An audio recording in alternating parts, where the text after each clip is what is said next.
নমস্কার বন্ধুরা। ইন্ডিয়া ও আফগানিস্তানের মধ্যে একটি টেস্ট ম্যাচ অনুষ্ঠিত হয়েছে। টসে জিতে প্রথমে ব্যাট করার সিদ্ধান্ত নেয় ভারতীয় অধিনায়ক শুভমান গিল। পাঞ্জাবে নিজের ঘরের মাঠে দলকে সামনে থেকে নেতৃত্ব দেন অধিনায়ক শুভমান গিল। 3 নম্বরে ব্যাট করতে নেমে সাই সুদর্শন সেঞ্চুরি করতে না পারলেও একটি দুর্দান্ত পার্টনারশিপ করেছেন KL রাহুলের সাথে এবং দলকে চাপমুক্ত করেছে। সাই সুদর্শন 13টি চারের সাহায্যে 104 বলে 81 রানের একটি দুর্দান্ত ইনিংস খেলেন।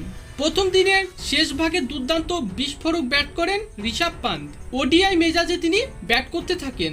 3টি 6 ও 2টি 4-এর সাহায্যে নিজের 50 পূরণ করেন এবং প্রথম দিনে তিনি নট আউট থাকেন।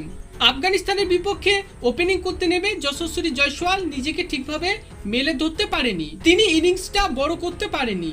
প্রথম দিনে সকলেই দুর্দান্ত ব্যাট করলেও যশস্বী জয়সওয়াল সেইভাবে পারফরমেন্স দিতে পারেনি। 5টি 4-এর সাহায্যে 24 রান করেন। শুভমান গিল অসাধারণ তার ক্যাপ্টেন্সি, অসাধারণ তার ব্যাটিং পারফরমেন্স। 11টি 4 ও একটি 6-এর সাহায্যে 103 রান করেন এবং প্রথম দিনে তিনি নট আউট থাকেন। আফগানিস্তানের বিপক্ষে দুর্দান্ত ব্রিলিয়ান্ট একটি সেঞ্চুরি করলেন ক্যাপ্টেন শুভমান গিল। 37টি ইনিংসে 43.08 অ্যাভারেজে তিনি ব্যাট করেছেন এবং রান করেছেন 2843। 10টি সেঞ্চুরি ও 8টি হাফ সেঞ্চুরি করেন। সর্বোচ্চ স্কোর 269। আফগানিস্তানের বিপক্ষে ব্যাট করতে নেমে KL রাহুল দুর্দান্ত অসাধারণ ব্যাটিং করেছেন। 11টি 4-এর সাহায্যে একটি দুর্দান্ত সেঞ্চুরি করেন। যত দিন যাচ্ছে KL রাহুল তত আরও ফর্মে ফিরে আসছেন।